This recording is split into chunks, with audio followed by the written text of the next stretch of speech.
There's a poem called Footsteps in the Sand, and it talks about a person having a real rocky life. And he's following the footsteps in the sand. And at one point, there are two sets of footprints. And at another point, there's only one set of footprints. And he asked God why at one point in his life there was only one set of footprints. And God says, well, those were the times that I was carrying you. You weren't able to walk on your own, so I carried you.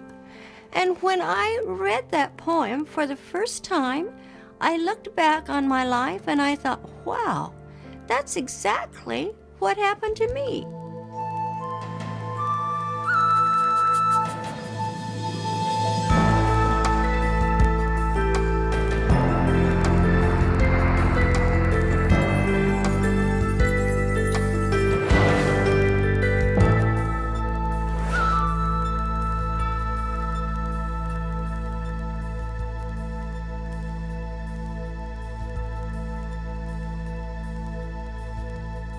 The extraordinary story of Peggy Bearden makes it clear that the power of love can overcome even the most horrific childhood.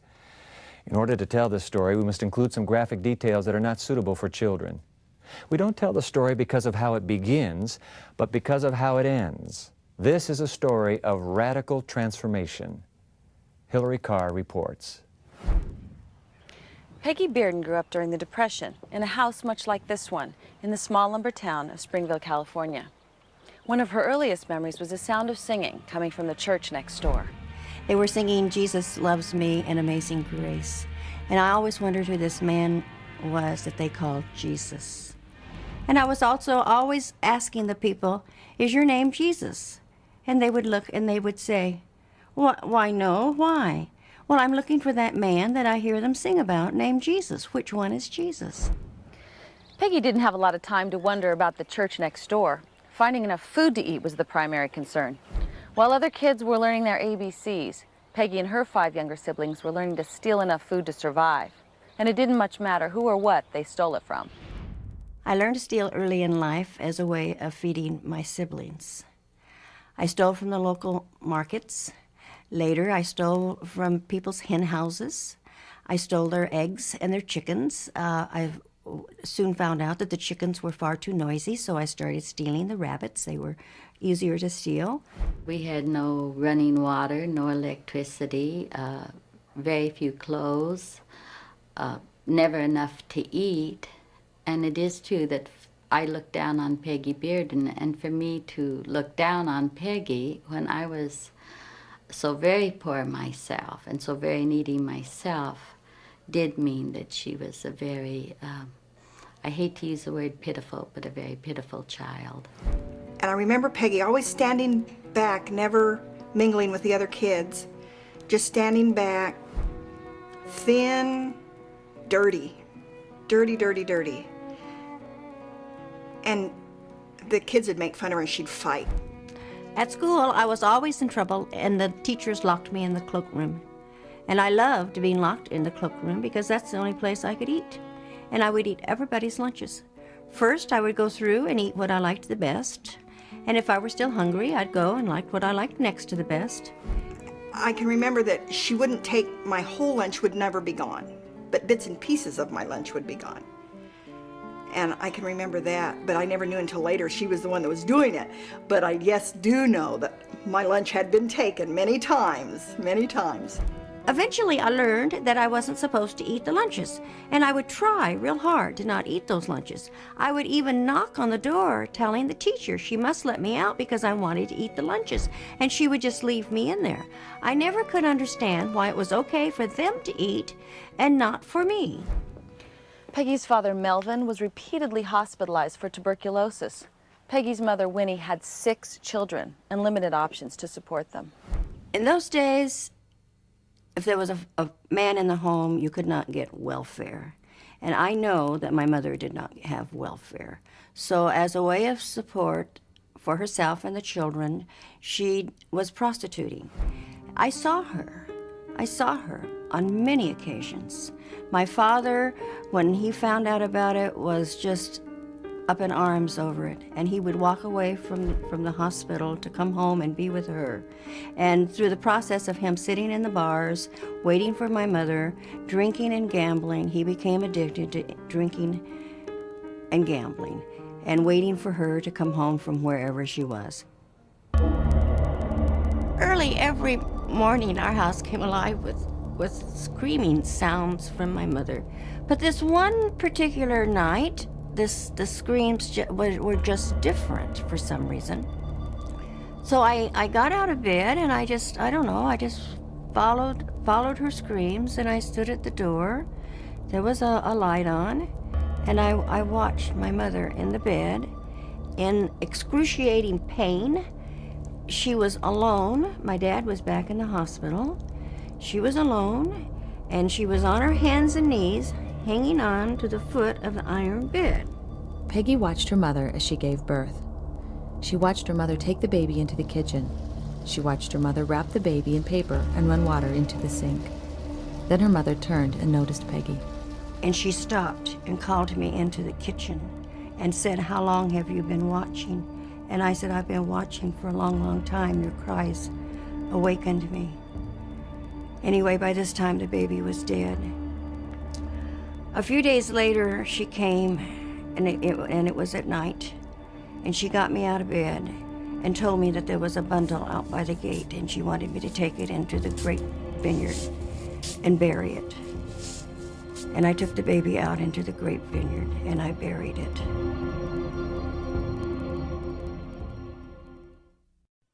We learned English. Your kids can too. Just watch Hello Channel. I remember a time when I wasn't being very nice to one of the girls at school. I didn't think it was a big deal. But in one sentence, my mom helped me understand.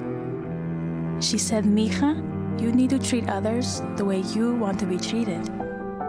I thought about that a lot. I still do. Life's most important lessons are best learned in the home. A message from the Church of Jesus Christ of Latter-day Saints. I really feel that if God hadn't have been with me, that my dad would have killed each and every one of us kids right before our mother's eyes, all 6 of us, and then killed her, and then perhaps killed himself. The transformation of a life can begin in a moment, but then take years to fully reveal itself. In Peggy Bearden's case, things had to get a lot worse before they started to get better. For 11 years, Peggy watched her father beat her mother. One night, Peggy defended her mother by firmly punching her father in the face. They fought and she held her own, embarrassing him in front of his sons. Days later, he gave her the first gift he had ever given her. My dad called me in one afternoon and he said, "Come here, sissy, I have a present for you." My dad never had a present for me. My dad never had a present for anybody. We just didn't have presents. But he had a present for me and I was very excited. And he held up this jacket and he said, "It's a coat." "Oh, that's wonderful, a coat. I've never had a coat." And I heard my mother in the background go, "Oh, Melvin, please." And I thought, something clicked, but I just went right straight for that jacket, and he was holding it up. He said, "Here, sissy, put your arms in it." And I just put my arms in it, and all of a sudden, he just threw me around. I just went spinning, and I was just locked in this thing. And he buckled me up and tied me up, and he drug me to the backyard and hung me in a tree, a fig tree. Hung me in the tree. My legs couldn't even touch the ground, and I was there for about 3 days. My dog Patches came and got under my feet to give me support, but my dad came out every day and beat me with an old piece of a hose. He beat my legs. The straitjacket hung in the tree for years. Nobody ever bothered to take it down. It was a constant reminder to Peggy of the terror that lived in that house, a terror that kept coming back in increasingly familiar ways. One night, Peggy again watched her mother run water into the kitchen sink. One night, my mother found me standing at the kitchen door again, watching her.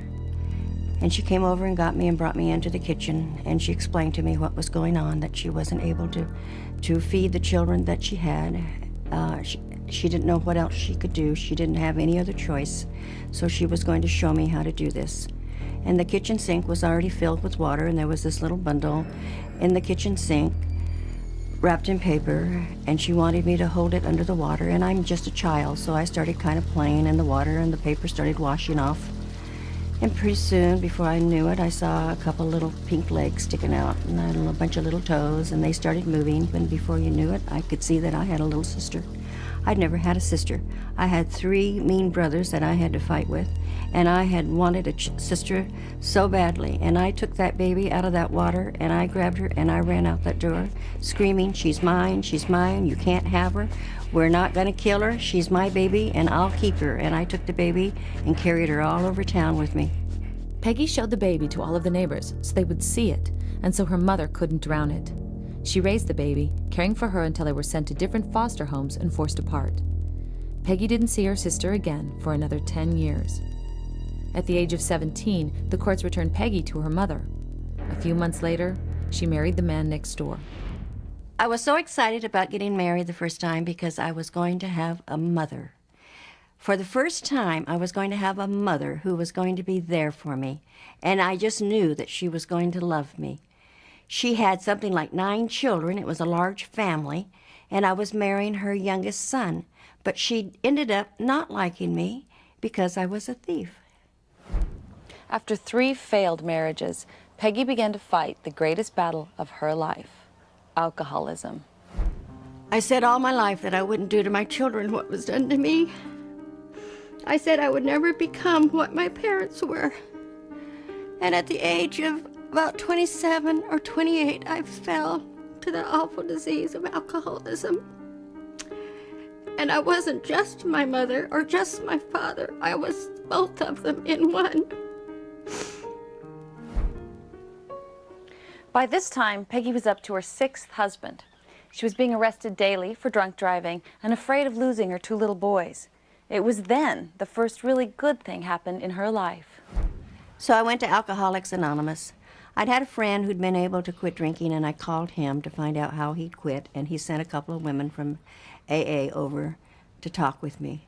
They carried me around to a couple of meetings for a couple of days until I got my thinking clear. I would take my little boy with me, who was about 5, and a sleeping bag, and he'd sleep while I was in the meetings, and after the meetings, I'd just roll him up and we'd go home.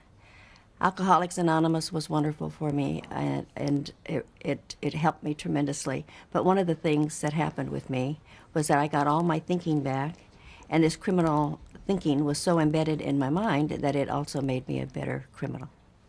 And a better criminal is what she became. She did what she knew. She followed her mother's footsteps into the oldest profession in the world. And I became a madam. I was taking a class at Fresno State College, and I heard some girls talking about working for an escort service. So I scooted my chair closer and I started listening to them. And these bells started ringing. My criminal mind just started spinning. The girls made fantastic money. I made fantastic money. I had a wonderful clientele. I had professional people from all over. And I ended with making lots and lots of money. But in late 1982, Peggy made a big mistake. She put an ad in the Fresno Yellow Pages, and that ad led to her arrest. I was sentenced to 6 years in prison. I was sent to the California Institution for Women in Fonterra, California, where I did 3 years. I was just terrified the first night they took me into prison. While in prison, Peggy couldn't get away from the screams of the other inmates. She needed to find peace. And she found it in the one place she was never allowed to go as a child: church. As a little girl, I couldn't go to church. They wouldn't allow me to go to church. I didn't know what God was. And here I go to prison, and I find that the only place that I can find peace is in the church. So I went to church. I was only in church a couple of times, and I loved they had a black choir, and I loved the jazzy music. We had a black chaplain, and I loved his preaching, and I wanted to join the choir. So I showed up one day for choir practice with all the black girls, and they just had a fit. They didn't want this white face in their choir, and they went to the chaplain and told him that they didn't want me in the choir. But the chaplain liked me, and he talked to them, and before you know it, I was singing in the all-black choir. Peggy sang in the all-black choir every week. The songs she learned, songs of slavery and freedom, struck a powerful chord with her. One song in particular she grew to love.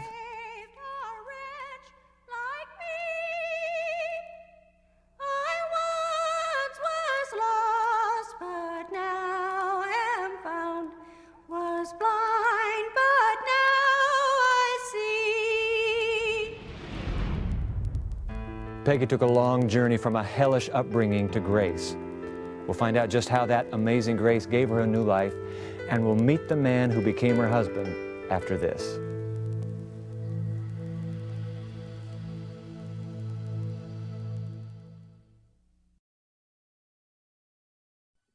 You can learn English at home. Watch Hello Channel. I was just terrified the first night they took me into prison. The terrible noises, the awful, awful screams that never stopped.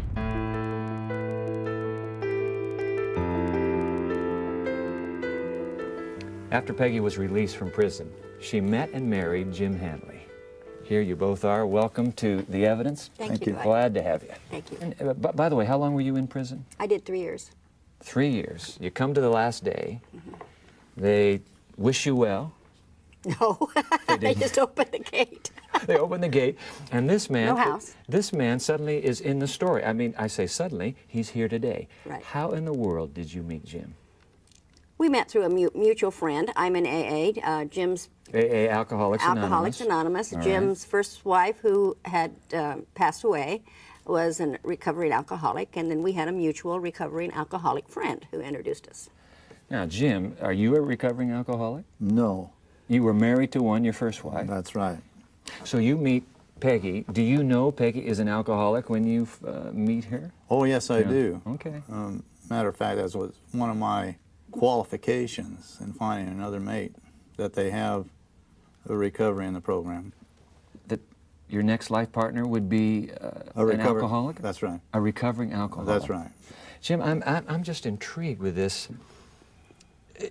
Almost as if you sense it was a life calling to remarry, as you did with Peggy, another recovering alcoholic. I heard in Al-Anon way early, some lady said, "Boy, I'm grateful that God put an alcoholic in my life." And I thought, boy, that's the craziest thing that anybody could say. Yeah. But today, I'll tell you, it is the most wonderful thing God ever did to me. Because it's done something to you. Oh, yes. What's it done?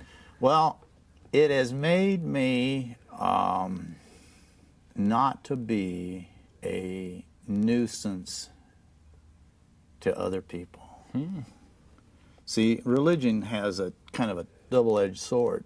You can be a religious person and just be a nuisance about it. Or your religion can be effective in changing people's lives. And I believe God needed to change me. Really, the subplot to your own life story is that through your partnership with recovering alcoholics, transformation not only was happening in their lives, transformation is happening in your life. Oh, yes. Almost as if it's you're suggesting God's mission for all lives to experience transformation. Oh, yes, I think that it's absolutely true. God has a very earnest desire for everyone to find Him.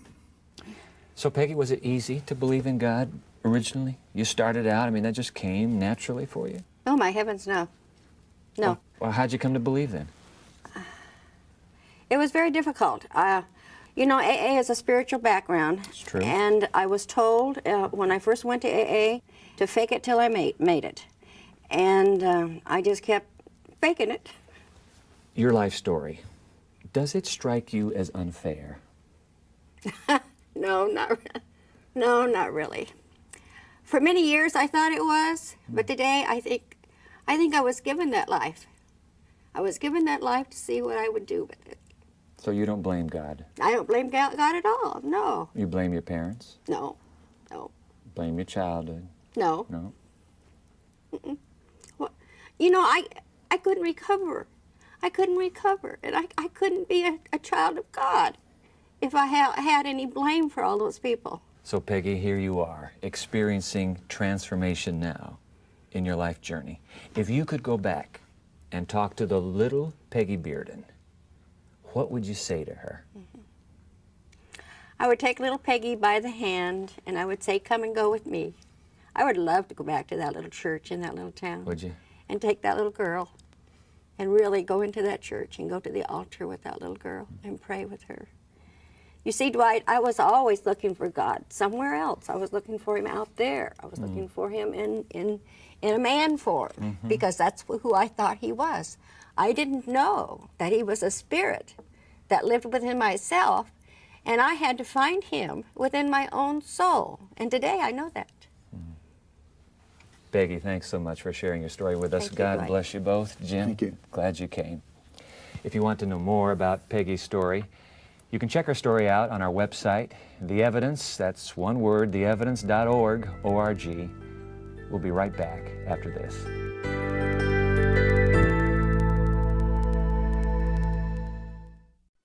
Learning a new language can be difficult and discouraging, but it doesn't have to be. Hello, I'm Karen, introducing Hello Channel, the revolutionary new channel designed especially to teach English. If you can speak English, the future is open for you, since speaking English means greater opportunity and higher paying jobs. By watching Hello Channel, you are immersed in this valuable language. You'll hear the words being spoken. You'll see the speakers' mouths when they say the words. You'll read what's being spoken in large, clear subtitles. And you'll speak out loud, practicing what you have just learned. There is no better or faster way to learn a language than total immersion. Hello Channel does exactly that. There's programming on every level, so you can watch the shows that are just perfect for you. Whether you've spoken a little English, a great deal of English, or none at all, the Hello Channel has something for everyone. Join us for a convenient, affordable, and fun way to shape your future. There's so much in store for you if you'll just say hello.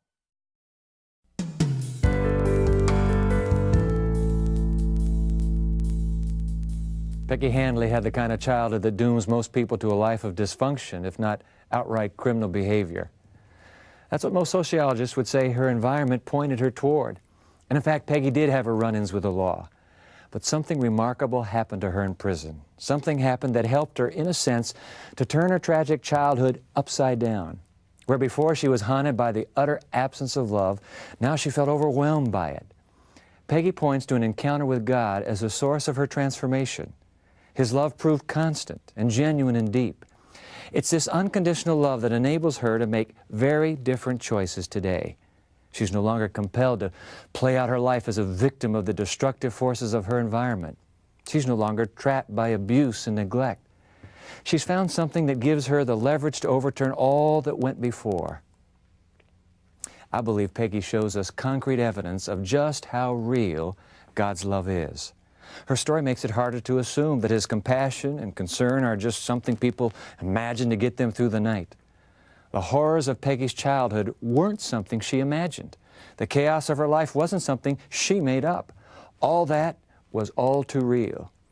Even so, God's love had to be just as real in order to move her beyond it. If His love had been any less real, Peggy couldn't have overcome her childhood. She couldn't have turned a vicious cycle of abuse into a positive and productive existence.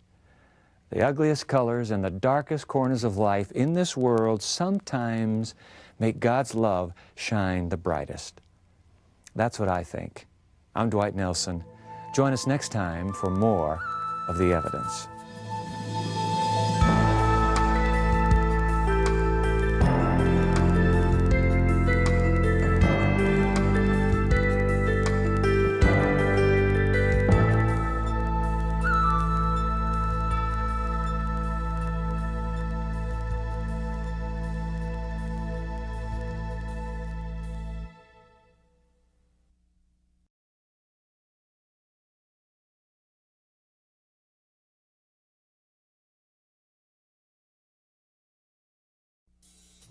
It's important to recognize that Darwin's theory came out over 100 years ago, and that scientific theories evolve, just like everything in nature does.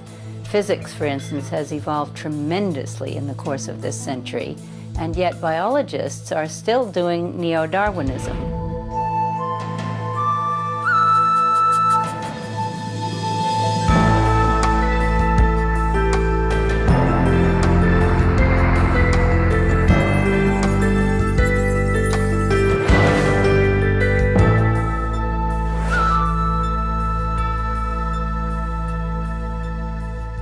For some years, scientists have been challenging Darwin's basic theory, and the latest evidence only intensifies that challenge. We begin with biologist Elizabeth Satoris. The basic premise of Darwinism is that changes in evolution occur by accident and are then selected by the environment as a kind of template, letting those organisms that have particular accidental changes evolve, live, and reproduce, while other accidents may not be as viable, so that those species die out, or those individuals die, and therefore the species will die out. We, at the same time, have 50 years of laboratory evidence showing scientifically that DNA does not change by accident. If it does, it repairs itself. In other words, our DNA and that of every creature, down to bacteria, are able to sense changes in the environment that demand changes in DNA. Experimental evidence of what scientists call directed change in DNA was published in the journal Nature in 1988. Lactose-intolerant bacteria were placed in a petri dish where the only food provided was lactose, poison to this type of bacteria. The bacteria could not reproduce without food. According to conventional Darwinian theory, the bacteria should have died, but they didn't. Instead, scientists discovered the bacteria rearranged their own DNA. They did it specifically, consciously, and quickly, making it possible for them to eat the lactose and begin to reproduce. According to the predictions of Darwin's theory, the outcome of DNA rearrangement should have 1, been random, and 2, taken place over several generations. The experimental evidence did not support either of those predictions.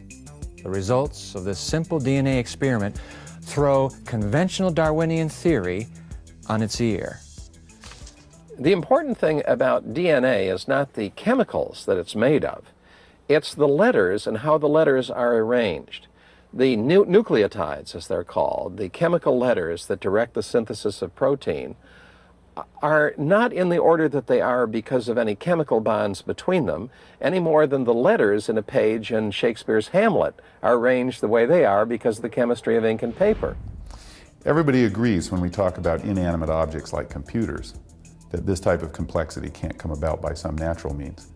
When we move to a living system, the brain, it's as if the rules of evidence change. And science tells us that this came about by law and chance. To me, that seems illegitimate to switch the rules of evidence in comparable situations simply because one's non-living and one's living. And it's really this that brought the intelligent design movement into being. The concept of purposeful rearrangement of DNA has caused some scientists to alter their views of evolution. I've done a 180-degree turn as a scientist. I was taught that consciousness is a late product of evolution in a non-living universe on a non-living planet on which life evolved through accidents, through accidental changes. I don't believe that story anymore. It seems to me now that it's much more plausible to argue that consciousness comes first as a source for material creation, for material evolution.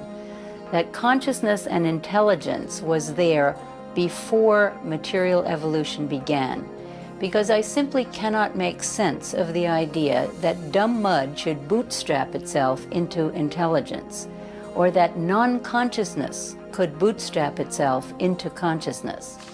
When scientists use terms like consciousness and intelligent design to explain living systems, it's clear they're taking a new approach to understanding how the life we see around us got here.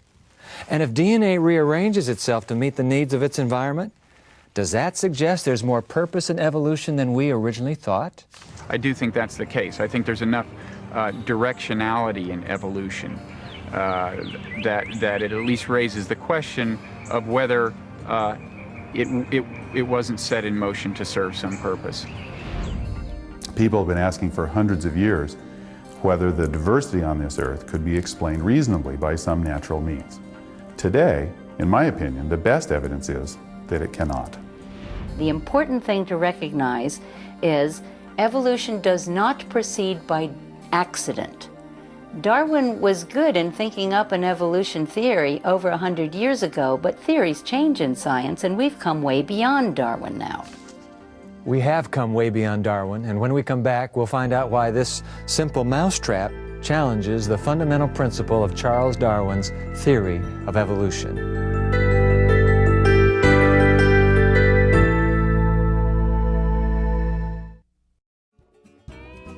Hello! The job market is a competitive place.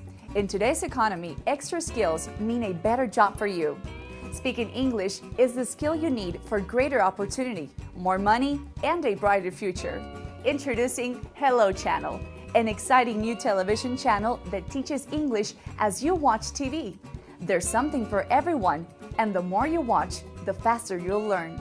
All you have to do is say hello.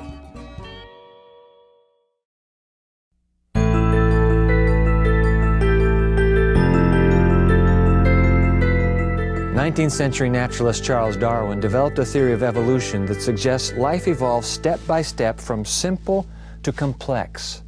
But does the evidence support the theory? Do all organisms evolve one step at a time? Or are some systems, like machines, so complex that if any part is missing, nothing works at all? Dr. Michael Behe thinks he has an answer. In my opinion, the strongest argument against Darwinian evolution is something called irreducible complexity. And it's a fancy phrase, but it stands for something simple. It means you've got a system or a machine or something which has a number of different parts that all have to fit together to work. And a good example of that is a mousetrap. A mousetrap you buy at the store has a spring and a platform and various other parts. And if you take one of them away, the mousetrap doesn't work anymore. And it turns out things like that are big problems for Darwinian evolution because natural selection needs to work on something that has a function, that's doing something. But with an irreducibly complex system, you only get it working when it's essentially put together. But does nature actually assemble working systems as complex as a mousetrap? As it turns out, nature's machines can be even more complex. A really startling example of irreducible complexity in the cell that we discovered 25 or so years ago is something called the bacterial flagellum. And the flagellum is quite literally an outboard motor that bacteria use to swim. It's got a propeller that spins around and around. It's got a motor. It's got a drive shaft that hooks the motor to the propeller. It's got a stator which keeps it stationary in the plane of the cell while it spins around. It's got bushing material that allows it to poke up through the cell's membrane. And genetic studies have shown that this little tiny machine requires about 40 different protein parts in order to work. And if you're missing the propeller, if you're missing the stator, if you're missing any one of those 40 parts, then it's not that it works half as well as it used to, it's broken, it just doesn't work at all. And how such a thing could be put together in gradual steps as Darwinian evolution requires is so far unsolved. Debate over what Michael Behe calls irreducible complexity continues among scientists. But there's no question that his bacterial motors do exist. These actually exist in bacteria with little discs rotating with ball bearings and stuff and spinning a little tail that drives it forward. That was a real speed up in locomotion. Those high energy bacteria were able to invade more sluggish bacteria that made their living by fermenting and to exploit them from the inside out in a kind of bacterial colonialism. But eventually, in that whole course of competition and invasion of each other and invention of technology, they stumbled on the idea of building much larger cooperative cells, which are the only other kind of cell ever to evolve on this planet. And you and I are made of them, as is every tree and mouse and bug that you can think of. To me, this just shows really shows the tremendous complexity beneath what we have really long thought to be the simplicity of life. In an ecosystem, every part, every species is contributing. In fact, the best life insurance for survival in a rainforest for each species is to give quality output to other species, meaning something of use to them. What we would call waste may be food for another species, it may be building materials for another species, it may be oxygen or carbon dioxide, depending on whether you're a plant or an animal, that's useful to those who breathe those gases. So everything is interplaying with everything else. Everything is contributing to the survival of everything else. And in my mind, this complexity at the very basis of life bespeaks a design. Something like this could not have come about by the random process, even with natural selection, that Darwinian evolution envisioned. Every single species in an ecosystem has its part. And we learn that sometimes by taking out one species and finding an entire ecosystem deteriorating. And that makes us aware of how much they are like our own bodies, where you can't remove a single organ and have the whole body function. It's only in concert, all the cells, all the organs together, that we have this awesome complexity and beauty of function.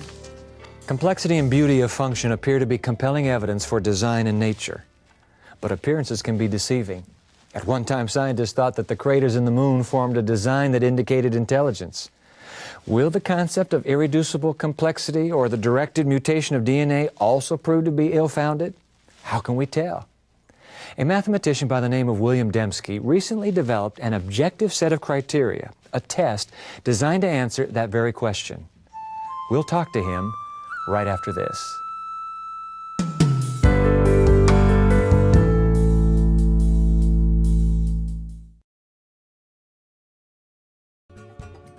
Thanks for watching Hello Channel. Learn the language of the internet, travel, commerce, and diplomacy. Watch Hello Channel and learn English. Do it for yourself.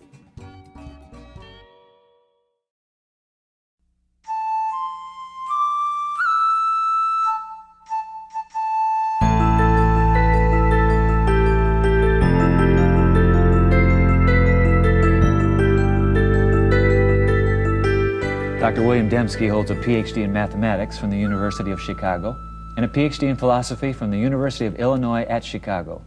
He's a recipient of 2 fellowships from the National Science Foundation and the author of several books, including the highly acclaimed, his latest book, Intelligent Design, The Bridge Between Science and Theology. Bill, it's a delight to have you here. Thank you very on the much. evidence. I am intrigued with this title. In fact, I found this line in your book. I'd like to hear you unpack this single line. You wrote, "Intelligent design is one intelligence determining what another intelligence has done." Right. What in the world does that mean? Well, scientists and inquirers generally are intelligent agents, and in the world there are things that are produced by natural or unintelligent causes, but things that are also produced by intelligent causes. If you look, for instance, at ink on a sheet of paper, natural unintelligent causes can slap the ink there. Gotcha. But if you're going to have a Dürer woodcut or a Shakespearean sonnet, that's going to take an intelligence.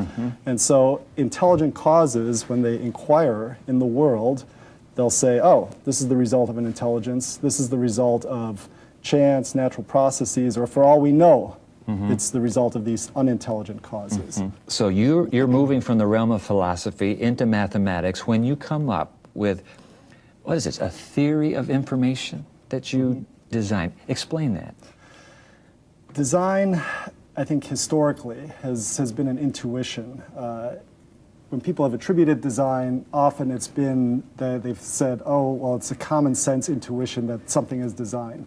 What we want to do is we want to nail it down. We want to say that when we attribute design, that we can do it reliably, that there are empirical criteria for doing it. And that's what we have now. We've got some criteria for detecting design. And what's crucial there is these are joint criteria. One is complexity, the other is specification. And these are big words, and it may seem Can you break those down a little? But I think a way of breaking it down is really to look at the movie Contact, which came out summer of '97. I think there's a key instance in this movie which I think illustrates this beautifully. In that movie, you've got these SETI researchers, Search for Extraterrestrial Intelligence. They're astronomers. They're looking for signs of intelligence from outer space. They've got their radio observatories out there monitoring signals. And what happens? There's a key instance in the movie where contact is established, where they know that they're in the presence of an intelligence. And what is that signal? Well, it's a long sequence of prime numbers. Prime numbers are numbers divisible only by themselves and 1. So it's 2, 3, 5, 7, not 9 because that's 3 times 3, 11, and so on, Gotcha, all the way up gotcha. to 101. Okay. That sequence comes in, and they say, you know, this isn't noise, this has structure. Okay, so there's a clear design inference that's drawn. So you've got a lot of stuff, a lot of numbers coming in. That's complexity. There's also a pattern. It's an objectively given pattern. You know, if they just gotten, if somebody, if it was just coin flipping that had come in from outer space, you know, random sequences of zeros and ones, there would have been complexity there, but would not have nailed it down for them that there was any intelligence. So you need, in addition to the complexity, there's got to be that pattern. But you also need the complexity, because what if just, you know, 3 prime numbers had come in, 2, 3, 5, end of story. Well, you know, you're not going to contact the New York Times science editor and say, aliens have mastered the first 3 prime numbers, you know, we've nailed it down, because that's just too little. You need complexity and you need the pattern. Once you've got that, then you've nailed it down. So we've got a reliable, empirically based criterion for detecting design, and then the question is, well, what happens when we start applying that in various special sciences, in biology, to Michael Behe's irreducibly complex systems? And it turns out that it's giving us positive evidence of design there. Okay, if it's serious research, then might we conclude scientists by the droves are embracing intelligent design? Well, they're willing to do design as long as the big G is not implicated, the big G being God. All right. As long as, you know, the design that's there can be attributed to something other than some sort of transcendence, they're comfortable with it. Well, how could it be transferred to anything else but the big G?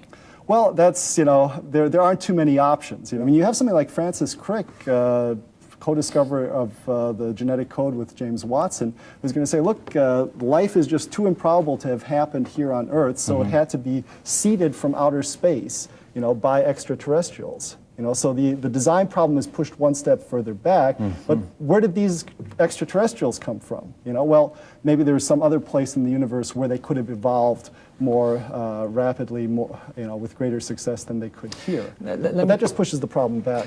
A moment ago, you mentioned once we determine that there is design. So you are not ipso facto, you are not automatically determining design. No. That's not the presupposition you bring to the evidence, the object. That's right. I mean, what I've done is laid out a formal mathematical apparatus for detecting design. Now, the question is, when we apply that apparatus to biology or to cosmology, it's an open possibility, you know, that there's no design there, or that apparatus doesn't detect design. It appears that it is, but it's a separate question, the theory from the application. What kind of effect do you anticipate intelligent design will have on Darwinian naturalism?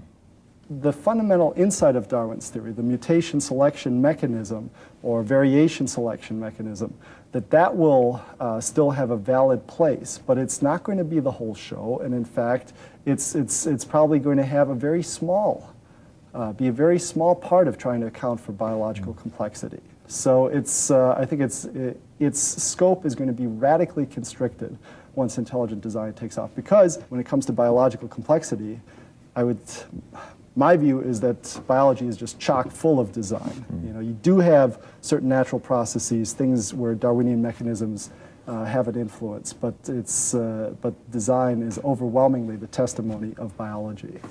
Bill Dembski, fascinating, fascinating material. Intelligent design, the bridge between science and theology. Thank you very much for being on The Evidence. What do you think? Let us know your opinion. For more information on intelligent design, visit our website.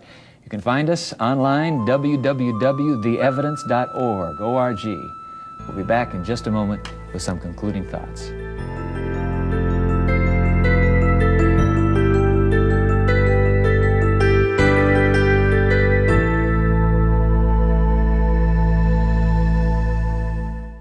Learn English and have fun. I did something you mentioned in our last class. I drew pictures with my 5-year-old last night. Who knew she had so much to say? I didn't understand the assignment. I did the other thing you said. You know, get down on their level, make eye contact. And then we just walked around the park, past the school, then we had to go by Bobby Felden's house. I had no idea my son wanted to play the piano. Okay, slow down. I got park, school, talk, piano. What was the other thing? I'll be honest, at first, I was really frightened. Can you imagine a man my size playing hopscotch? But you know what? It really got things going. We related. We really did. Very good. Next week's assignment is to eat dinner together every night and tell me what changes in your family. Do we get extra credit for dessert? Excellent. Class dismissed. Give your family everything. Give them your time. From the Church of Jesus Christ of Latter-day Saints.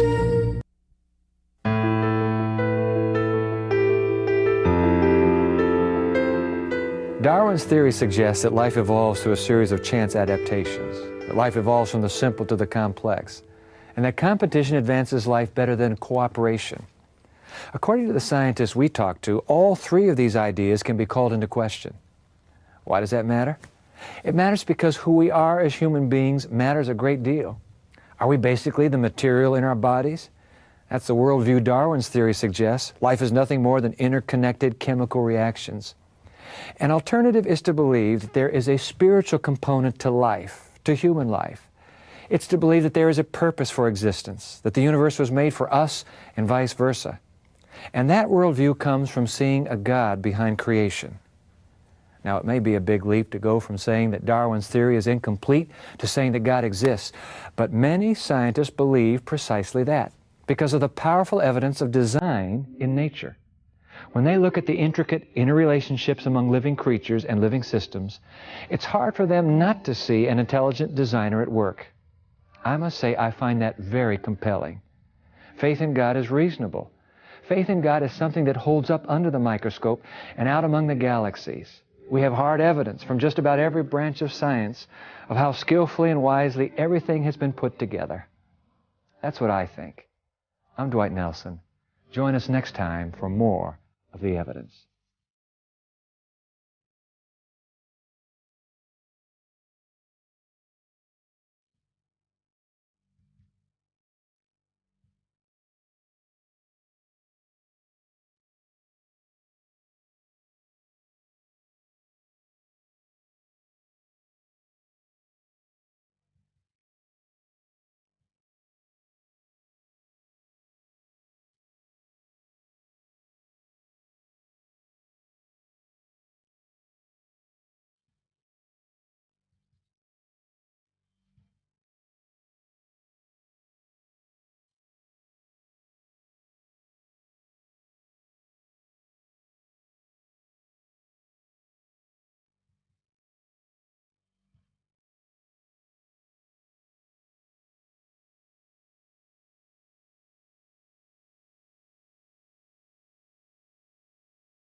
I was somewhat of a seeker for truth, but I wasn't even really sure there even was a truth. Somebody over here could believe in one thing and that was his truth. Somebody over here could believe in something else and that was his truth. And it didn't matter if they were totally opposite of each other. The argument is that there's no absolute point. There's no Archimedean point which you could stand over and look down and judge. You know, that's your truth, that's fine, that's true for you. And that's your truth, that's fine, that's true for you. And There is no absolute truth. The philosophy of the last half of the 20th century has often been called postmodern. The philosophy of postmodernism basically says that truth depends upon your point of view. In other words, truth, like beauty, is in the eye of the beholder, which raises an interesting question. Is one person's view of God inherently any better than another's? Is there clear, objective evidence that God even exists? I'm Dwight Nelson. Let's take a look at the evidence.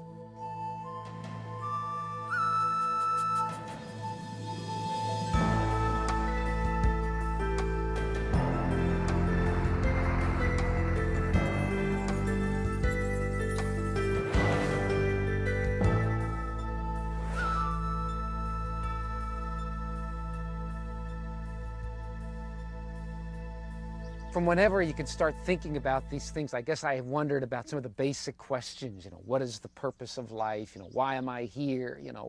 I wasn't really on any kind of formal intellectual quest, but I did do a lot of traveling.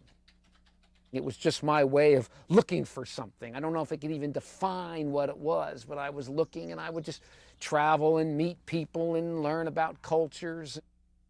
I remember, too, at times I could be with my friends and we would be in a restaurant or a bar and whatever they're talking about, and I would always bring up, well, do you think there's maybe a God or something? And they go, oh, no, Cliff's on his God thing again, even though I was probably the most secular, the most atheistic one there would be. I was aware of the implications of what it would mean if there really did turn out to be a God. And so that was something that was always kind of churning in my mind to some degree or another. Life-changing experiences sometimes occur in the strangest places. One of the most profound changes of Clifford Goldstein's life took place in a pizza parlor. I can remember I was sitting in this pizza parlor, eating a pizza, drinking a beer, whatever, and I was reading this philosopher, Spinoza, and he said something that changed my life right there in the pizza parlor. In order to live the most perfect life upon the earth, you needed to find out the reason why you're here and live your life accordingly. Well, it was amazing. It was like those words were almost a prefrontal lobe lobotomy. It's like they went right into my mind. And at that time, all the relativism, all the postmodernism, all the stuff that I had been raised on my whole life got wiped out, just like zoom, like those neurons were wiped out. And at that moment, it suddenly hit me that there had to be a truth. Look, here was a pizza sitting here on the table in front of me. Now, you could take 1,000 people, and 1,000 people could have come with 1,000 different explanations for how they believe the pizza got there. Maybe the god Marduk created it. Maybe an alien dropped it out of a spacecraft. Maybe it evolved. They could have had all these different views on how the pizza got there. And they could have believed them so fervently they'd be willing to die or even kill for their view how the pizza got there. Maybe they'd start religions, on their belief on how the pizza got there. But it hit me, they couldn't all be true. And maybe they all were wrong, but somewhere there had to have been an explanation for the pizza. I mean, this thing was there. It had to have an origin. And that origin, whatever it was, would have been the, quote, truth about the pizza. It just totally changed me, the sudden realization that there had to be an explanation for the world. And that explanation, whatever it was, in the same way the explanation for the pizza, whatever that would be the truth about the pizza. In the same way, the explanation for the world and for me and for how the world got here, that would be the truth. I remember walking out of the pizza parlor, and I was walking through the streets, and I remember thinking, if it were humanly possible, because even though I knew that an explanation had to exist, I realized it might not be possible to know it.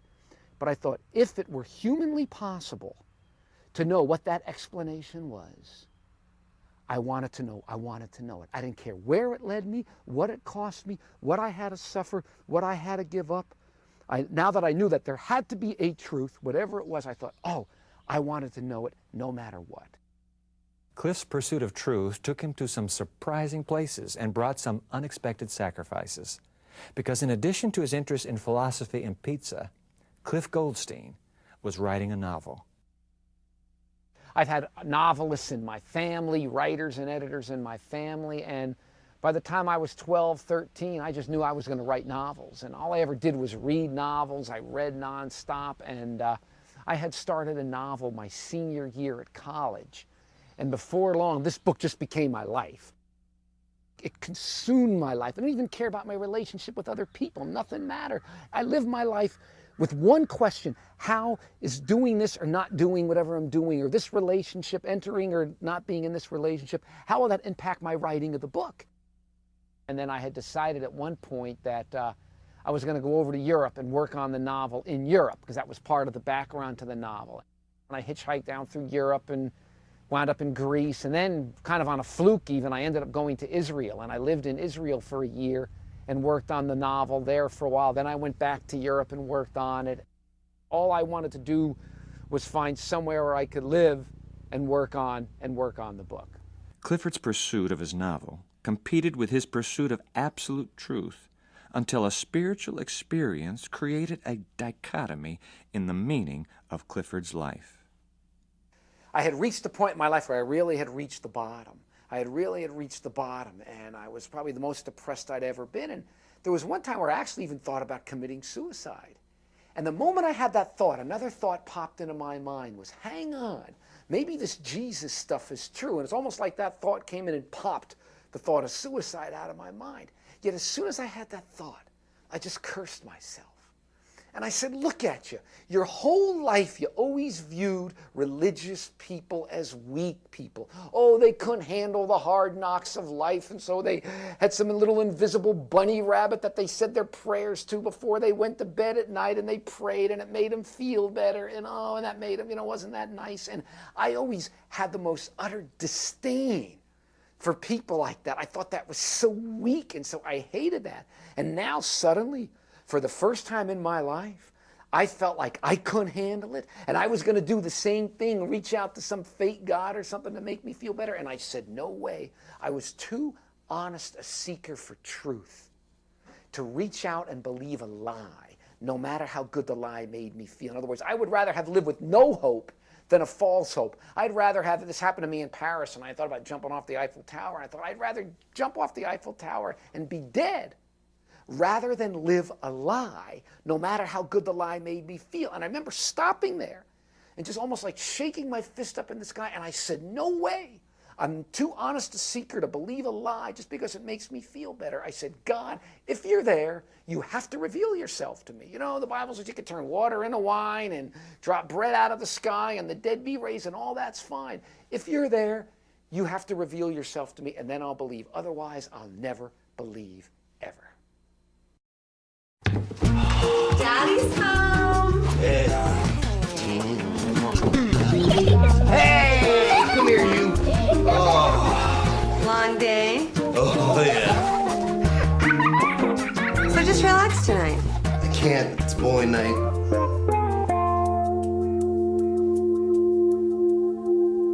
I'll tell you what. If you could think of something really fun to do, I'll stay home tonight. Okay? Okay.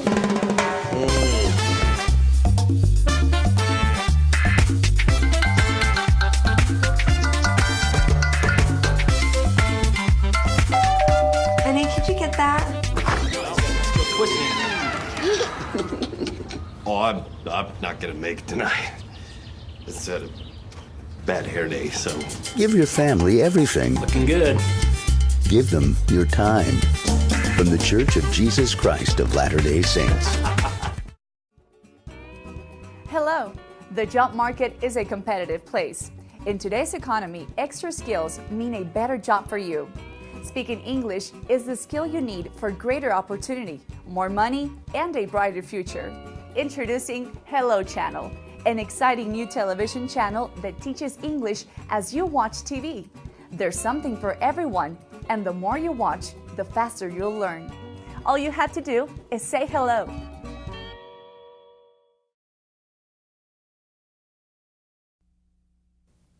As Clifford Goldstein searched for truth, he found a belief in God. What he didn't expect is what that belief would cost him. One night, out of the blue, I had this powerful experience with God, and basically what the Lord said to me was, it's either me or this book. You can have no other gods before me. See, this book, it wasn't that the book was evil in and of itself, but it was my relationship to the book. This book was my life. And I realized that God had to come first. And it boiled down to where if I wanted the Lord, the book had to go. And the thing that I remember clearly more than anything was I had free choice. In other words, I didn't have to burn this book. God was saying, if you want me, you wanted truth, here I am, but this book is going to have to go because that's your God. And it was kind of a very involved struggle, but in the end, I made the choice and I ultimately burned that book, and that was the night my life changed forever.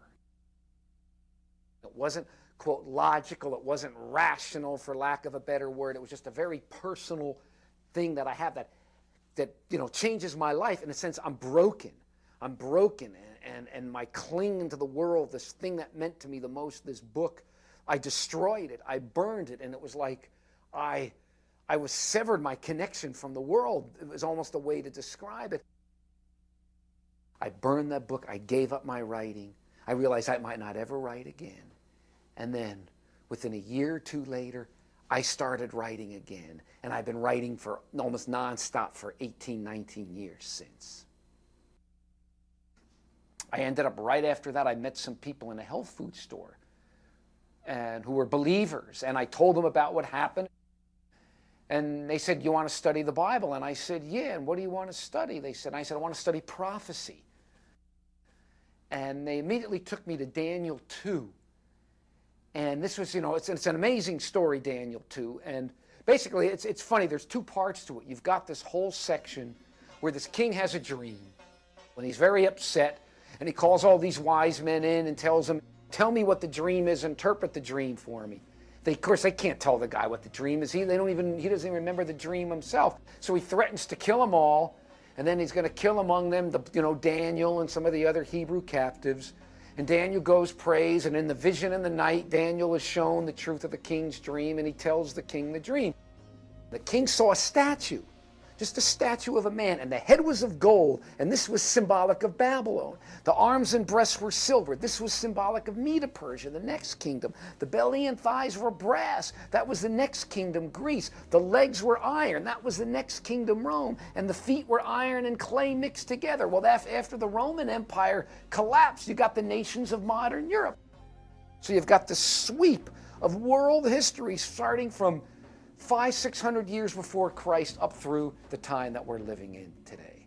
I have something here that shows me, I can come back to it anytime I want, that shows me the reality of God, because it shows me that not only is God in control of the nations, but God can tell the future. And so I see here, I've got, in my mind, it's irrefutable evidence. And I figure, if this God is in control of all that and knows all that, then he certainly can handle anything that comes in my life. See, prior to that experience, I had read the Bible. People had given me the Bible, but I tried to read the Bible. I never got past the talking snake story in Genesis. I thought the Bible was the rantings and ravings of a bunch of flea-bitten camel herders. They got tired of lugging these big stone idols around the desert, so they made up some notion of some God they could see, said he was one, named him Yahweh, and that was the religion of the Bible. It was late Bronze Age camel herder myths. But then I met personally the God of the Bible. I met the God of the Bible. Clifford Goldstein had a powerful, personal, life-changing experience, but he wanted that experience to be grounded in objective reality. For him, the prophecy of Daniel 2 gave him just what he needed. We'll learn more about that prophecy, the one that changed his life, right after this.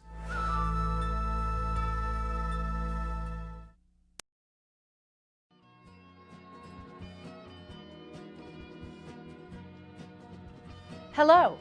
That's right, I said hello. I'm talking about an exciting new television channel that will change your life. My name is Ruth, and I want you to be one of the first to know about Hello Channel. Hello Channel is designed to teach you to speak English. Anyone can learn. We offer something for everyone. You'll see programming for children, teenagers, and adults, all on different levels. With Hello Channel, you'll hear, see, read, and speak English as you're watching entertaining television programs, making it easy to learn. If you've always wanted to learn English but haven't had a chance, Hello Channel is perfect for you. Start today, and remember, for a brighter future, just say hello. I'm delighted to have my friend Dr. Jacques Ducan here at the Evidence today. Welcome, Jacques. Thank you. Why is it that prophecy can have such a profound effect upon the reader?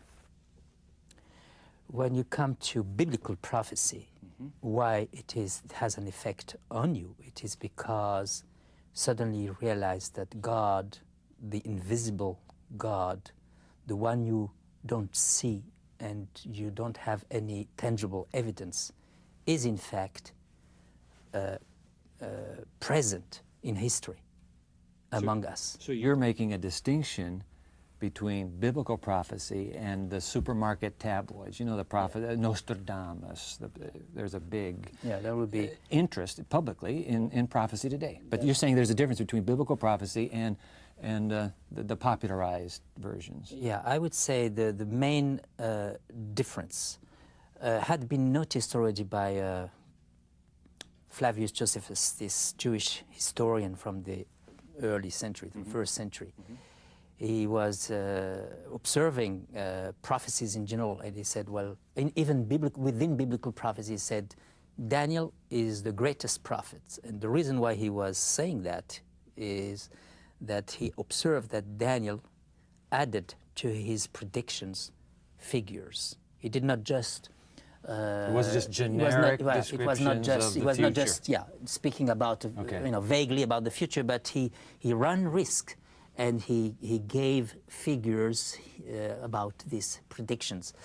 Of course, there are some people who are, Nostradamus to a certain extent gives also figures, but what would be the difference here is that those figures correspond to the reality. I mean, you can check them. So he's not some kind of a religious wacko or a fanatic that has just kind of moaned and groaned over some sort of prophetic word. Yeah, and this is why he realized that he doesn't have naturally the answer.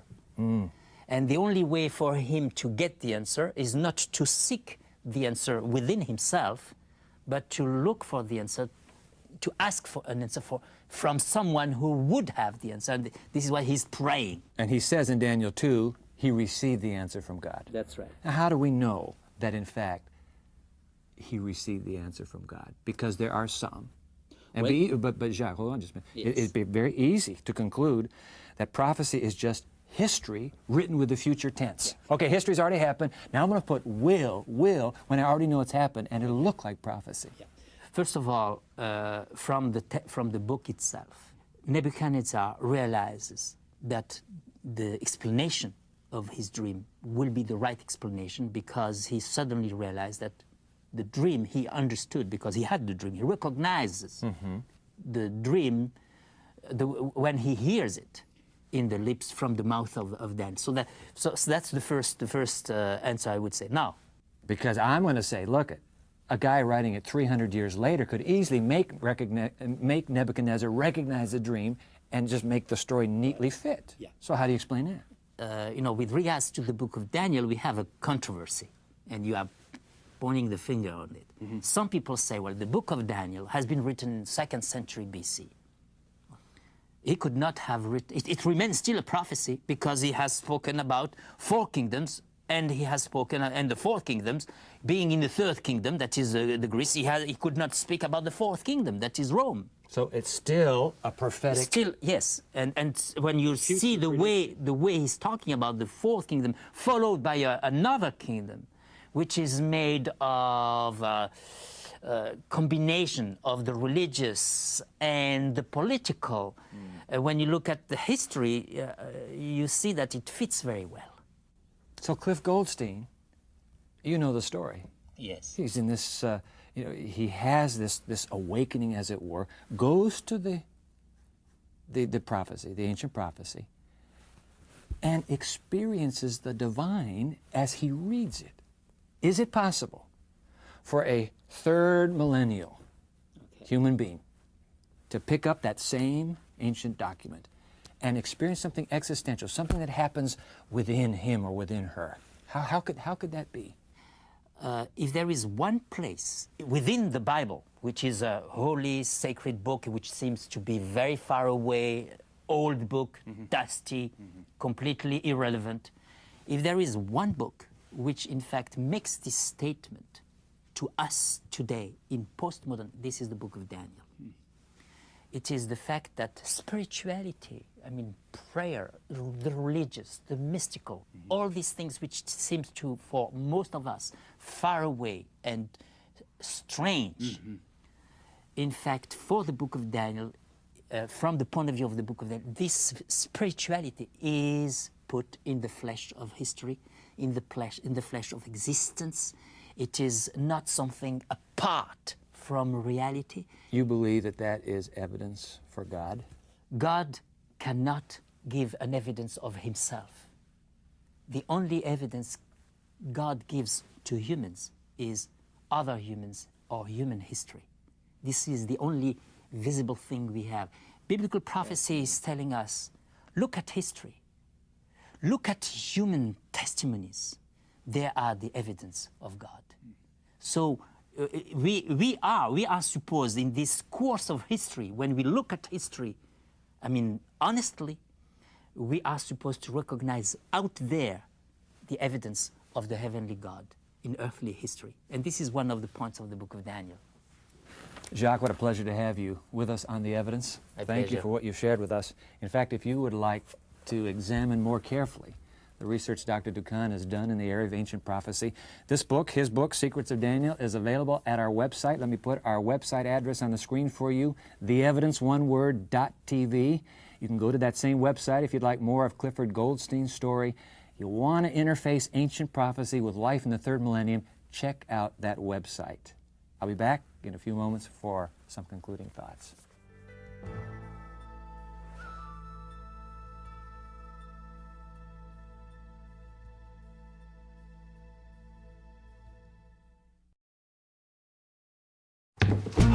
Daddy's home.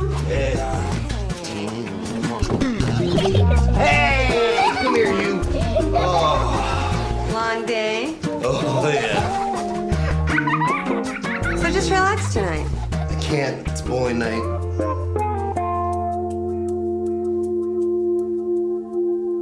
I'll tell you what. If you could think of something really fun to do, I'll stay home tonight. Okay? Okay.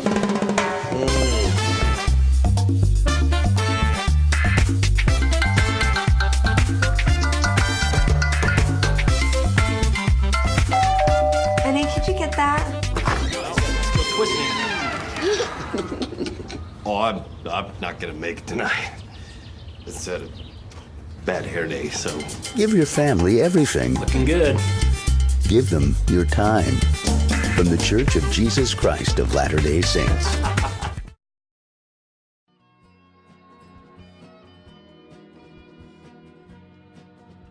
Hello. That's right, I said hello. I'm talking about an exciting new television channel that will change your life. My name is Ruth, and I want you to be one of the first to know about Hello Channel. Hello Channel is designed to teach you to speak English. Anyone can learn. We offer something for everyone. You'll see programming for children, teenagers, and adults, all on different levels. With Hello Channel, you'll hear, see, read, and speak English as you're watching entertaining television programs, making it easy to learn. If you've always wanted to learn English but haven't had a chance, Hello Channel is perfect for you. Start today, and remember, for a brighter future, just say hello. We've gone today from a pizza parlor in 20th century Florida to the ancient kingdom of Babylon in the 6th century BC. We've gone from the subjective personal encounter of one man with God to an impressive prophecy based on something as firm and objective as world history itself. It's been an incredible journey. The question, though, remains, what does all of this mean? What it means, at least to me, is this. Whatever our relationship with God, no matter how meaningful our experiences with Him, we can build that relationship on a solid foundation, a foundation that can't be moved, it can't be shaken by the various political or social or philosophical winds that blow down our streets and the cold alleyways of our communities. I believe that anyone open-minded, anyone truly seeking answers to life's most important questions, will find in Daniel 2 powerful evidence for the existence of God and His involvement in the affairs of this world. But don't take my word for it. Open the text for yourself. Read them for yourself. Ask yourself, how could these things have been portrayed so accurately if no God revealed them? And then finally ask yourself some real hard questions about life. Not about life in general, but about your own life. Where is it going? And whether you want to continue to live on your own or instead have the same God who could predict the history of the world with such accuracy guide your life as well. Tough questions, life-changing questions, important questions to be sure, but questions you can't afford to put off forever, especially if forever isn't far away. For the evidence, I'm Dwight Nelson.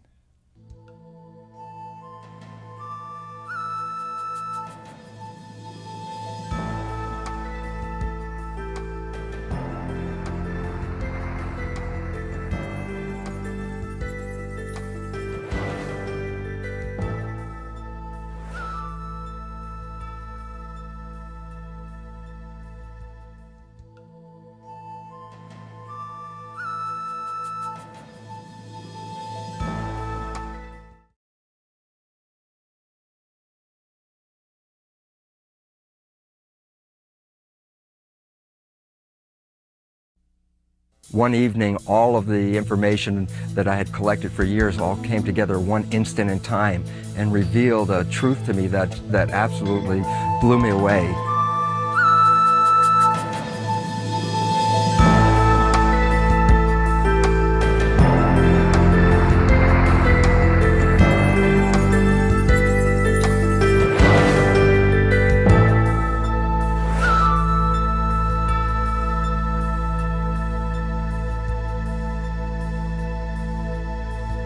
Dr. Bruce Lipton is a cellular biologist who focused his research on discovering how cells know what to do. In other words, he wondered how the brain of the cell controlled the rest of the cell. During the course of his research, he made an astounding discovery, one that changed the course of his life. We caught up with him at his home near Santa Cruz, California. As a conventional biologist, I held the belief that I was just a mechanism and that my life was just the unfoldment of these molecules. And therefore, I really felt that I was an accident, just as Darwin would have said, that I accidentally got here and I'm an accident in the world. And basically, I was just trying to run my life in the best way I possibly can, figuring that I got dropped into this picture, I'm a machine, I'm here right now, and then at the end, I'm gone back into dust. So make the best I could of what I had. Bruce Lipton continued his research into the cell. Like most biologists, he accepted the notion that genes control the behavior of a cell, that genes function as the cell's brain. But the results of his research varied so greatly from conventional scientific theory, he began to look for a different mechanism, a mechanism other than genes that controlled the cell. And about 1985, after about 10 years of seeking alternative mechanisms, one evening all of the information that I had collected for years all came together one instant in time and revealed a truth to me that absolutely blew me away. On the island of Grenada, where he lived at the time, Dr. Lipton sat up late one night reviewing his research. Around 2 a.m., all of the information he had gathered gelled into a startling revelation. The exciting part was just before this revelation came, I was working on the understanding of the mechanisms that actually control biology, and I found that by then I already knew that the control was in the skin of the cell, called the cell membrane, which is the equivalent of our skin, in fact, and that I was understanding the mechanism. So I had described the structure and function of the cell membrane, and had come down to 3 different points, bullets about the understanding. And these points were: the cell membrane is a liquid crystal, the cell membrane is a semiconductor, and the cell membrane possesses gates and channels. So I write these down, sit back, and then read this and say, the membrane is a liquid crystal semiconductor with gates and channels. And all of a sudden, my whole life changed, because I said, I've heard this phrase before, but it's not a biological phrase. And I tried to recall where did I hear this? And there on the left side of my desk was my first computer. And sitting right next to it was a book from Radio Shack, a simpleton book on understanding how my computer worked. And I opened up the book, and on page 3 in the introduction of this book is a description of a computer chip. A crystal semiconductor with gates and channels. And all of a sudden, it just hit me. I said, the cell membrane is a computer chip. And the cell nucleus, where the genes are, is a hard drive where the genes were programs. And all of a sudden, it became perfectly clear that the environment was typing on the keyboard, which is the surface of the cell, drawing up programs from the genes to match the environmental signals. So as I perceive the environment, I select genes that will adjust my physiology and my body to meet that perception. The significance? What I believe is what I become. When Bruce Lipton realized the source of control over his cells came from outside his body instead of inside, it changed his entire perspective of reality and gave him a new understanding of God. Before this revelation, so to speak, my concepts regarding God and spirit were pretty much like most scientists, and that is that there might be a God, there might be spirit, but it wasn't necessary to invoke them to understand life. So scientists don't necessarily deny there's a God, but really suggest that if there's a God, God's probably busy doing other things, and that life can be understood just by the molecules and the mechanism. But after this understanding, it really revealed that there was much more to me than this physical reality, that there was an energy, a spirit, or a God that was controlling this biology that I was experiencing. With this new understanding, Dr. Lipton felt he had discovered, in a sense, the secret of life. And his excitement over that discovery brought about dramatic change. As a scientist, I work in my head doing all kinds of calculations, data, and all the experimental understanding, hypotheses, etc. But by the moment this realization of the mechanism of what actually controls life, when that actually hit me, there was a complete and profound physiological change in my body that I went from my head into my heart. Then the joy was so overwhelming that tears started to well up in my eyes, and I was feeling very choked up all about it. It was interesting because as a scientist, as I said, having been in my head all my life, this entrance into my heart changed my whole outlook and expression of life, and it was so peaceful. And the peace that came over me was, for the first time, I actually saw that I was more than just this body. For Bruce Lipton, the biology of a cell persuaded him that God exists. When we come back, we'll meet a former atheist whose pathway to God began with a study of physics.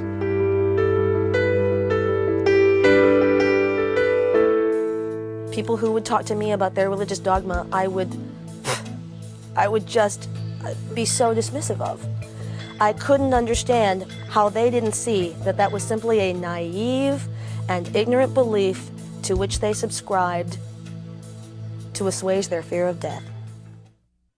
We learned English. Your kids can too. Just watch Hello Channel. I was, without a doubt, the most arrogant and supercilious atheist who ever existed. I was like the recent ex-smoker who walks up to other smokers and tells them how they're wrong and they should stop doing it, and how I've learned so I know they can learn. How does one become an atheist? Why does a person get so committed to disbelief in God they want to change the mind of everyone they know? What could possibly have made Christine Casey, when she was 13 years old, reject the very existence of God? My father at that time was an alcoholic, and a pretty abusive alcoholic, and it was a real struggle to deal with that. I remember after a particularly harsh confrontation, I vividly remember turning to my mother with tears in my eyes and saying, "If a God exists that lets this kind of thing happen to people, that's not a God I'm willing to believe in." And that was it. That was the break. It was that abrupt a decision for me. Her mother, a conservative Christian, was dismayed by Christine's decision. She hoped Christine would find peace and comfort through faith in God. But Christine found the comfort she needed not in her mother's church, but in the intellectual pursuit of science. Science did not judge me. And in the same way that I had been taught that God and religious dogma judged us as individuals. Science only judged the world as it saw it. And so there was sort of an intellectual egalitarianness to science and scientific study. And it was incredibly appealing to me. It was calming, it was non-confrontational, and it was about the world around us rather than the world inside us. In college, Christine took a physics major and delighted in challenging any religious person who happened to cross her path. People who would talk to me about their religious dogma, I would just be so dismissive of. I couldn't understand how they didn't see that that was simply a naive and ignorant belief to which they subscribed to assuage their fear of death. Content in her scientific worldview, everything was fine for Christine until one day, in physics class, something happened. So I'm sitting in an undergrad physics class, and my professor is doing an example and showing us how basically rocket propulsion works and equal and opposite forces and etc. He's taken a red wagon, and he has strapped a fire extinguisher to it, and he sits down and mounts the red wagon, and he's holding onto the handle, and he's holding onto the nozzle of the fire extinguisher and hitting it, and of course that's making him accelerate across the room. Basic propulsion, basic natural laws. And I remember asking him why. Well, why does this work? And he said, this is how it works. And I said, well, great, I get that this is how it works, and I understand how the math defines that. But why does it do that? Why does it consistently do that? And he said, Christine, science doesn't tell us why. Science just tells us how. I was stunned. So I spent several months in a great deal of confusion after this epiphany, until eventually I realized that whatever it is that we believe strongly in requires an element of faith. So in a lot of ways, I've actually moved away from science. In being able to make a decision to place my faith where I chose, science became relegated to a more natural and simple place in my life. And that was fine. That was good. It still has a beautiful value for me. When I look up at the stars at night and I think about the natural forces that define their movement and their relationship to each other, that's very awe-inspiring to me. And it's inspiring to me that we as human beings can understand a little of it. It is equally inspiring to me that those natural forces are in some way elements of God. They're elements of the whole universe that we can't yet define and that we can't yet understand, but that is out there for us to discover. Christine has come a long way, from an abusive childhood, through atheism, and finally to spirituality and God. Through it all, she has maintained her love for science. She also says that faith in something greater than herself helps her overcome fear, even the fear of abuse. We asked her how she sees God now, in a world where pain is so prevalent. I reconcile the simultaneous existence of pain in the world and God really easily today. I think that as human beings, and especially in our Western culture, we're taught that pain is an awful thing to be avoided at all costs, and that comfort is the thing to be sought. But the truth is that pain is opportunity. Given that it's unavoidable, it's an incredible opportunity to learn and to grow and to become the very best of who we are. A very trivial example is me, my weight. I'm a big girl. And as a big girl in very thin society, there are certain kinds of things that I've had to deal with, like prejudice and, I go out riding my bike and obscenities getting yelled from pickup trucks and, things like that are incredibly hurtful in their way, but they've made me the kind of strong and more compassionate person that I am today. And I kind of like the person that I am. Science taught Christine Casey that she could choose her belief system. She chose to believe in God, and that enabled her to live a life without fear. When we come back, we'll talk to Hyveth Williams about her pathway from politics to God.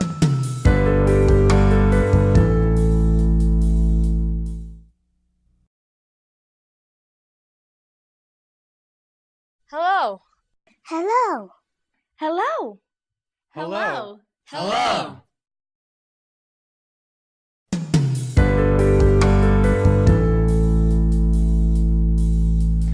Hiveth Williams was a prominent government official in the city of Hartford, Connecticut. While running for mayor there, she went through a deeply disturbing period of her life that transformed her priorities. Now her ultimate goal is to be the chaplain of the United States Senate. Hiveth, it is a delight to have you here. I am very pleased to be here with you. This story begins in politics. I mean, you're into city politics? Yes. How did that start? It started with a dare to the mayor. I had a talk show on a radio station, and he had only recently taken over the position. He was deputy mayor and was now acting mayor, waiting for the elections, and I thought he wasn't doing a good job. And so on my radio program, I said I could do his job with a blindfold and my hands tied behind my back. That night. His police officer happened to be tuning the radio as he was driving him in the limousine when I came on saying these things, and he changed his direction and drove to the station and walked into the station and yanked the microphone and said, "I dare you to do it. I take you on." And of course, the phones lit up, and the station manager, that was the best thing that could have happened. And so we took the dare for 3 weeks. He became mayor, and I worked for him as his executive assistant for 8 or 9 years, ran his campaigns, did just about everything. And then at the end of that time period, I decided I should have done what I started out to do in the beginning and run against him. And then this incredible thing happened to me where God came into my life. In the middle of politics? In the middle of a political campaign. How could that be? I don't know, because I didn't believe in God at all. I was an atheist, and I was known around town to be an atheist. There were people who claimed to be Christians who would come to my office, and I would just laugh at them and call them Jesus freaks. And then I started hearing voices, and then it was crazy. Because when you say hearing voices, I have told this story over and over again to my embarrassment and humiliation, but I was being interviewed by the local TV station, and suddenly I heard out in the heavens, Hiveth, and so I'm talking to this fella like I'm talking to you, and then I looked up and said, "What?" And so my friends and I thought that I had flipped, thought that I had gone crazy. Sure. And so we all agreed that the best thing for me to do was to just secretly go and admit myself into the Institute of Living, which is the mental hospital near my home in the city. And we were really determined to do that, except that God sent someone with a Bible to me before I went to the mental institution. When you say God sent someone knocked on your door? No, it didn't happen or, that way. Yeah? I was one day in the office, you know, the mayor and I were now having a political battle. And so he invited me in the office with the personnel director, and I was in his face. I was bold and brassy, and I was in his face just cussing, just carrying on. And the personnel director said, "Do you not know that a soft answer turneth away wrath?" And that just really tore inside of me, just made all the difference to me. And I asked him, did you get those words? And he gave me a red King James Bible, and I read it from cover to cover. So Hiveth, you hear these voices. Yes, I believe it was the voice of God. How long did it take you to come to that conviction that in fact that was God calling you? It took perhaps about 3 months, 3 or 4 months. I went through a period, I had a very unusual experience where I couldn't speak at all. I had no voice and I could not frame words. For about 2 weeks, I had to write everything. When I came out of it, in order to speak words, I had to change the pattern of my speech so it wouldn't hurt. And I think God was simply just cleaning up my mouth in a very drastic way, because I deserved it, really. You go through a crisis. Yes.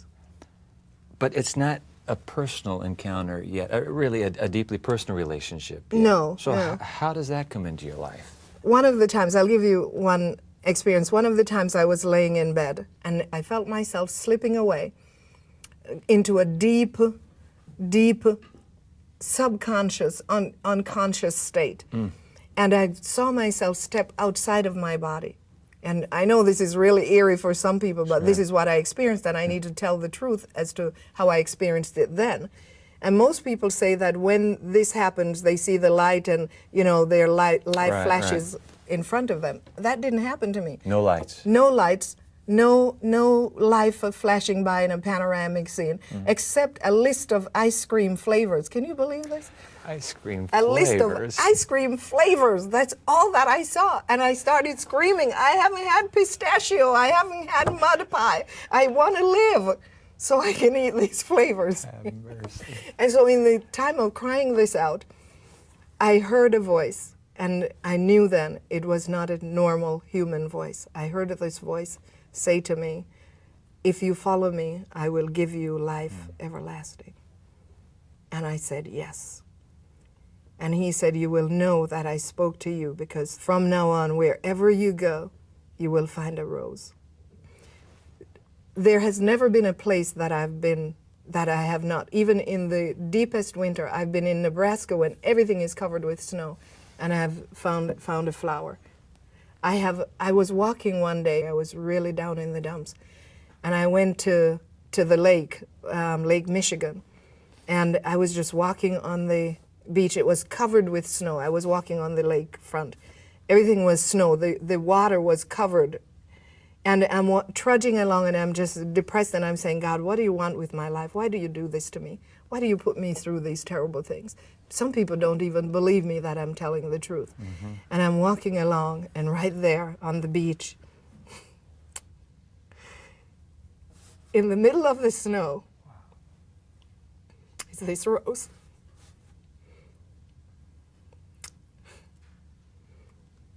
And I just knew that God had spoken to me and that he called me. And beautiful. It's just... So your life has never been the same since. My life has never been the same since. In the midst of all of this, what leads you to believe God cares? Because every person that's been born on the earth, whether they've accepted him as God or not, are his children. We're all his children, and he loves us. He cares. He wants to protect us. He wants to deliver us. He wants to give us peace and life and safety. He wants us to be free to think and be creative and to live, to have abundant life. He is incredible. He has all of these things, and he wants to give them to us just like now. He's been giving them to me. That's why I'm appealing to anybody who's watching. Take my word for it. I didn't read this in a book. I wasn't taught this at the seminary. I am telling you what I know for sure. This I know. I will die by this. I know this to be true. Ivet, it's been a real pleasure to have you on The Evidence. Thank you very much. God bless you. Thank you. Would you like to know more about the stories of our guests that you've seen on today's show? You can find out by visiting our website. It's one word, theevidence.org, O-R-G. We'll be right back after this.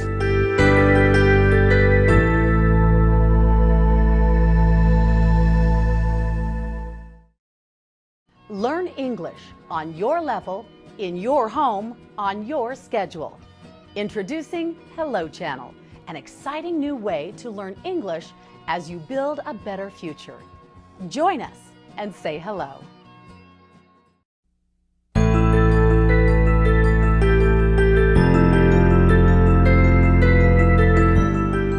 After listening to people talk about their journey toward faith, it's clear that we choose our belief system more than it chooses us.